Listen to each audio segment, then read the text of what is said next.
Good morning students. अभी तक अपन लोगों ने अपनी जो एक्सरसाइज है वो कंप्लीट कर ली। आज अपन स्टार्ट करेंगे अपनी एक्सरसाइज 9 यानी समाकलन इंटीग्रेशन। इसमें आपको जो न्यू सिलेबस आया है इसमें 9th एक्सरसाइज में कुछ एक दो टॉपिक हटाए हैं, लेकिन मैं आपको 9th एक्सरसाइज पूरी पढ़ाऊँगी, है ना, ताकि आपको समाकलन अच्छे से समझ में आ जाए। आप लोग अगर जो टॉपिक हटाए हैं वो नहीं पढ़ना चाहते तो आप सिलेबस से देख के उसको मत करना, लेकिन मैं ये 9th एक्सरसाइज पूरी पढ़ाऊँगी। जो एक्सरसाइज आपको कंप्लीट हटाई गई है बस उसी को मैं स्किप करूँगी, इसके अलावा सारी पढ़ाऊँगी। तो देखना समाकलन, अगर आपको फॉर्मूलाज ध्यान नहीं है तो 11th क्लास की बुक में जो समाकलन के और अवकलन के फॉर्मूले दे रखे हैं वो एक जगह लिख के आप सब लोग रीड करोगी। अगर फॉर्मूले ध्यान होंगे तो आपको समाकलन की जो एक्सरसाइज 9th है वो इजीली हो जाएगी, है ना। तो सबसे पहले आप सारे फार्मूले अवकलन की, समाकलन की, जितने भी ट्रिग्नोमेट्रिक फार्मूले दे रखे हैं सभी एक जगह लिख के आप लोग याद करोगे। तो देखते हैं समाकलन। समाकलन कहते किसे हैं? समाकलन क्या होता है? आपका अवकलन का उल्टा होता है, यानी समाकलन अवकलन की क्या है? विपरीत प्रतिक्रिया है। अगर आपको किसी चीज़ का मतलब अवकलन उसकी विपरीत प्रक्रिया है, जैसे अपन मान लें कि आपके पास कोई फलन है f(x) और उसका अवकलन करते हैं। समाकलन f(x) का क्या करते हैं अपन? अवकलन करते हैं। तो मान लो आपको दूसरा फलन क्या प्राप्त होता है? g(x). तो अगर जो f(x) फलन है उसका अवकलन करने पर आपको g(x) प्राप्त हुआ है, तो अगर इस g(x) का अपन समाकलन कर देंगे तो आपको क्या प्राप्त होगा? जो पहले वाला फंक्शन था जिसका अवकलन किया था वो प्राप्त हो जाएगा। क्यों? क्योंकि समाकलन अवकलन की विपरीत प्रक्रिया है और अवकलन क्या है? समाकलन की विपरीत प्रतिक्रिया। यहाँ पर देखना, ये प्रतीक अपने समाकलन के लिए s का साइन, जिस प्रकार से अवकलन के लिए किस प्रतीक का प्रयोग करते हैं अपन? d/dx का, उसी प्रकार समाकलन का प्रतीक क्या होता है? ये होता है का प्रयोग। इसको समाकलन के प्रयोग हेतु प्रयोग करते हैं। तथा dx क्या होता है? dx का जो x चर होता है, x है वो उस चर को व्यक्त करता है जिसके सापेक्ष अपन को क्या करना है? समाकलन करना है। ठीक है। अब कुछ फॉर्मूलाज हैं समाकलन के, वो मैंने एक जगह लिख दी हैं, आप लोग उनको याद कर लोगे। जैसे मान लो शुरू से लेके चले, समाकलन और अवकलन के दोनों बता रही हूँ। जैसे जैसे अपन अवकलन कर रहे थे किसका? x की पावर n का। तो x की पावर n का जब अवकलन करते थे तब आपके पास क्या आता था? n x की पावर n-1, यही तो आता था, n x की पावर n-1। और अगर इसी का अपन समाकलन निकाल दें x की पावर n का, तो समाकलन क्या होगा? x की पावर n+1 अपॉन n+1।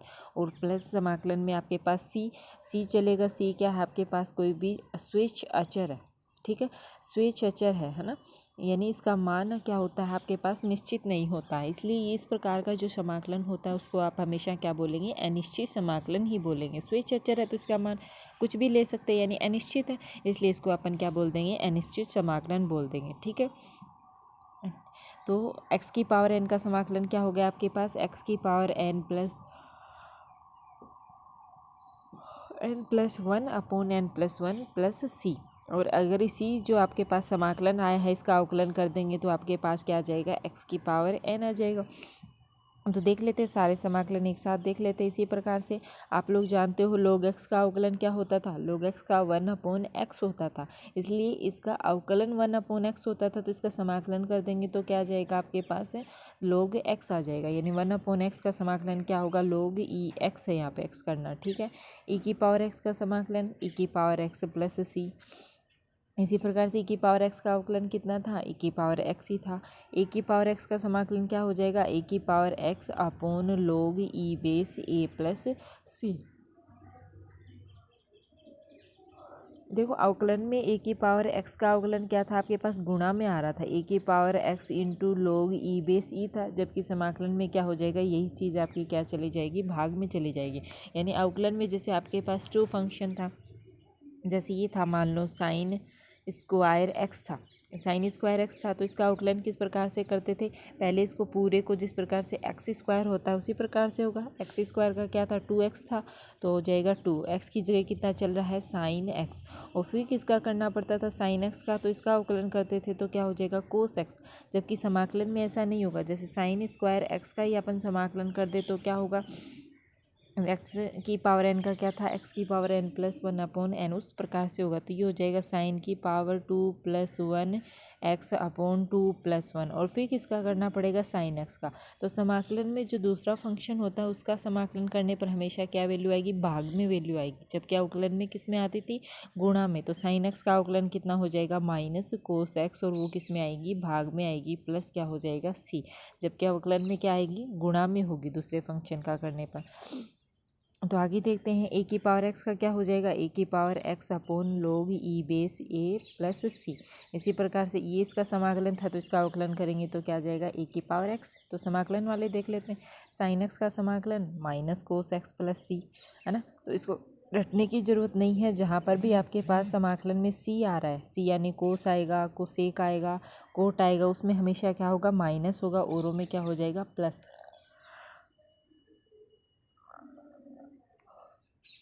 तो कोस एक्स का क्या हो जाएगा, साइन एक्स प्लस सी, सेक स्क्वायर एक्स, क्यों, क्योंकि आप लोग जानते हो टेन एक्स का अवकलन कितना होता है, सेक स्क्वायर एक्स। तो सेक स्क्वायर एक्स अवकलन का उल्टा होता है, तो सेक स्क्वायर एक्स का कितना हो जाएगा, टेन एक्स प्लस सी। तो सेक स्क्वायर एक्स का माइनस कोट एक्स प्लस सी, सेक एक्स टेन एक्स का सेक एक्स प्लस सी, क्यों, क्योंकि सेक एक्स का अवकलन क्या था आपके पास, sec x into tan x था। तो sec x into tan x का समाकलन कितना हो जाएगा, सेक एक्स। इसी प्रकार से cosec x into cot x का कितना होगा, minus cosec x plus c, d x upon √1 minus x square का क्या होगा, sine square, sine inverse x plus c, क्यों, क्योंकि साइन इन्वर्स एक्स का अवकलन कितना था, 1 अपॉन √1 माइनस एक्स स्क्वायर। तो ये इसकी विपरीत प्रतिक्रिया है, तो इसका समाकलन कितना हो जाएगा, साइन इन्वर्स एक्स हो जाएगा। इसी प्रकार से minus d x upon √1 minus x square किसका समाकलन है, कोस इन्वर्स एक्स का। 1 अपॉन 1 प्लस एक्स स्क्वायर किसका समाकलन है, tan inverse x plus c का। और minus d x upon 1 plus x square minus cot inverse x plus c का। और d x upon x root x square, अगर आपको अवकलन ध्यान में है ना, तो आपको इजीली समाकलन हो जाएगा। ये जानते हो किसका अवकलन था, सेक इन्वर्स एक्स का, तो इसका समाकलन हो जाएगा सेक इन्वर्स एक्स। ये किसका था, कोसेक इन्वर्स एक्स प्लस सी। और इसी प्रकार जीरो आ जाए तो उसका समाकलन हमेशा कितना होगा, जीरो का कांस्टेंट वैल्यू आई। इसी प्रकार से आपके पास कोई अचर है 1 इंटू डी एक्स दे रखा है, तो उसका समाकलन कितना होगा, एक्स प्लस सी हो जाएगा, ठीक है। तो इस प्रकार से समाकलन के सारे फॉर्मूले 11th क्लास की बुक में भी होंगे वो, और जितने भी टिग्नोमेट्रिक फॉर्मूले हैं, जैसे sine C plus sine D का, 2 साइन ए कोस बी का, इस प्रकार से जितने भी फॉर्मूले सारे एक जगह लिख के याद करोगे। आगे देखना, आगे अपन एक्सरसाइज में करते हैं, क्वेश्चन करते हैं, है ना। तो आपको थोड़ा थोड़ा मैं बता देती हूँ कि किस प्रकार से सॉल्व करोगे। बाकी जो क्वेश्चन छोड़े हैं वो आप लोग खुद करने की कोशिश करोगे। जैसे आपको क्वेश्चन नंबर फर्स्ट में दे रखा है कि कुछ फलन दे रखे हैं और उनका क्या करना है, एक्स के सापेक्ष समाकलन ज्ञात करना है। जैसे पहला ही आपको क्यूब रूट में दे रखा है, क्यूब रूट में क्या दे रखा है, अंदर क्यूब रूट में क्या दे रखा है, एक्स स्क्वायर दे रखा है, ठीक है। तो इसका समाकलन ज्ञात करना है। तो समाकलन का साइन, क्यूब रूट दे रखा है एक्स स्क्वायर, इंटू में कितना आ जाएगा, डी एक्स।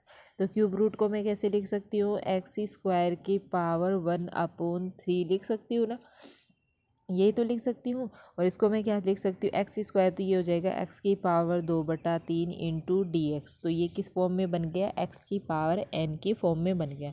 और एक्स की पावर एन का समाकलन क्या होता है, एक्स की power n+1 upon n+1 plus c. तो उस प्रकार से इसको कर देंगे तो ये कितना हो जाएगा, एक्स की power 2/3 plus 1 upon 2/3 plus 1 plus क्या आ जाएगा, कोस्टेंट सी। तो इसको सरल करेंगे तो एक्स की पावर 5/3 अपॉन 5/3 प्लस सी, यानी आंसर आ जाएगा आपके पास 3/5 एक्स की पावर 5/3 प्लस सी आ जाएगा, है ना। तो इस प्रकार से करने। दूसरा देखते हैं, इसमें थर्ड पार्ट में दे रखा है आपको 1/2 की पावर एक्स। अब देखना 1/2 की पावर एक्स, ये कौन सी फॉर्म बन रही है आपके पास, ए की पावर एक्स की फॉर्म बन रही है ना। तो ए की पावर एक्स का समाकलन क्या था, ए की power x upon log e base a plus c था। तो ए की जगह क्या चल रहा है, 1/2 चल रहा है। तो एक्स की, ए की पावर एक्स था तो ये क्या हो जाएगा, 1/2 की पावर एक्स। और नीचे क्या था, log ई बेस ए की जगह क्या चल रहा है, 1/2 प्लस कितना हो जाएगा, सी। तो ये आंसर आ जाएगा, ठीक है। इजी है अगर आपको फॉर्मूला ध्यान है तो। आगे देखना अगला पार्ट, फोर्थ पार्ट में दे रखा है ए की power 2 log a base x। देखना इसको किस प्रकार से करोगे। देखो ए की पावर क्या दे रखी है 2 और log a बेस क्या दे रखा है x। तो आप लोगरिथम के प्रश्नावली पढ़ी थी, उसमें आप लोग जानते हो कि लोग m की पावर n को क्या लिख सकते हैं, लोग आते ही जो घात में है वो कहाँ जाता है आगे, तो लोग ई बेस m ऐसे लिख सकते हैं ना, इसको ऐसे लिख सकते हैं है ना, घात में लिख सकते हैं। तो ये वही रूप है, तो इसको कैसे लिख देंगे, ए की पावर लोग ए बेस एक्स स्क्वायर हो जाएगा। अब एक चीज़ और बताई थी, देखो ए लोग बेस ए है, तो इसी प्रकार से आप लोग जानते हो ई लोग ई बेस इंटू एक्स होता है, तो क्या ई से एक्सपोनेंशियल से लोग कट जाता है तो सिर्फ कितना बनता है, एक्स बन जाता है। यानी ये बेस भी समान होना चाहिए और जो ये भी समान होना चाहिए। यहाँ देखो बेस भी ए है और किसकी घात चल रही है, ये दोनों समान है, तो ए से क्या कट जाएगा, लोगरिथम कट जाएगा और सिर्फ आपके पास क्या बचेगा, एक्स स्क्वायर बचेगा। और एक्स स्क्वायर का समाकलन तो इजीली निकाल सकते हो, क्या हो जाएगा, एक्स की पावर 2 + 1 अपॉन 2 + 1 + c, यानी हो जाएगा आपके पास x³ अपॉन 3। तो लोग वाले जो भी फॉर्मूले है वो भी ध्यान में रखोगे आप लोग, ठीक है। यहाँ पे लिख दिए है मैंने, जैसे लोग m की पावर n को क्या लिख सकते हो, n लोग ई बेस m, a की पावर लोग ax को क्या लिख सकते हैं, x लिख सकते हैं, क्योंकि a से लोग ही कट जाएगा। जिस प्रकार से एक्सपोनेंशियल से लोग ही कटता है ना, सेम चीज़ होनी चाहिए।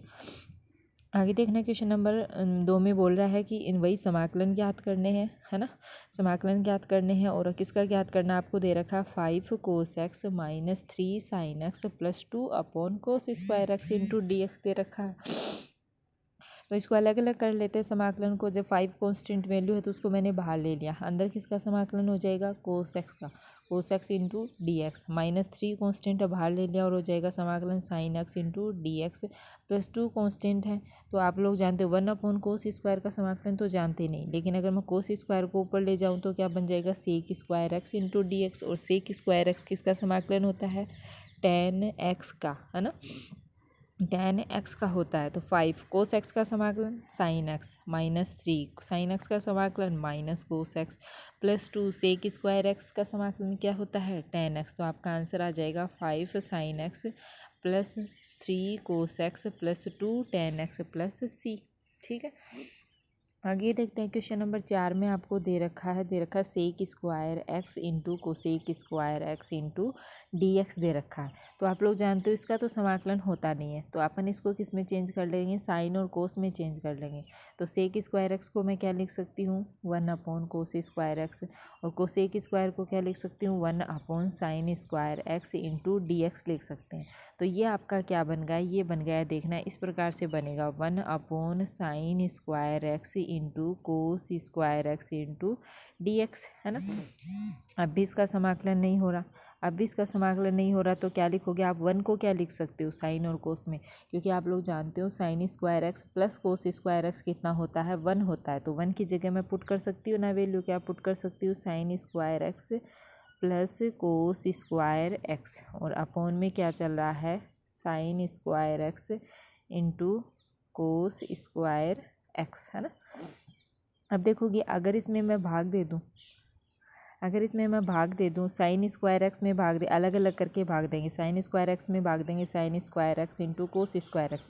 तो साइन स्क्वायर एक्स से साइन स्क्वायर एक्स क्या बचेगा, 1 बचेगा कोस स्क्वायर एक्स, प्लस ई से कट जाएगा और क्या बचेगा, 1/sin स्क्वायर एक्स, है ना। तो इसको क्या हो जाएगा, अगर मैं कोस स्क्वायर को ऊपर ले जाऊंगी तो बन जाएगा सेक स्क्वायर एक्स, और प्लस क्या बन जाएगा, कोसेक स्क्वायर एक्स, है ना। इसको अलग अलग कर देंगे तो बनेगा sec square x into d x plus cosec square into d x. तो आप लोग जानते हो सेक स्क्वायर एक्स का समाकलन हो जाएगा tan x, और कोसेक स्क्वायर एक्स का समाकलन हो जाएगा -cot x + c। आगे वाला देखना क्वेश्चन नंबर 8 में क्या दे रखा है, आपको समाकलन ज्ञात करना है, cos square x into d x upon 1 + sine x दे रखा है, ठीक है। तो आप लोग इसको पहले सोचोगे, ऐसे क्वेश्चन करने से पहले सोच लिया करो कि अपन इसको किस प्रकार से कर सकते हैं। तो ऊपर दे रखा है कोस स्क्वायर एक्स और नीचे दे रखा है 1 + साइन एक्स, तो आप लोग सोचोगे कि अपन यहाँ पर किसकी वैल्यू पुट कर सकते हैं। देखो नीचे तो वैल्यू पुट नहीं कर सकते साइन एक्स की, लेकिन यहाँ पर कोस स्क्वायर एक्स की वैल्यू पुट कर सकते हो, है ना, क्योंकि आप लोग जानते हो, क्या जानते हो, साइन स्क्वायर एक्स प्लस कोस स्क्वायर एक्स कितना होता है 1।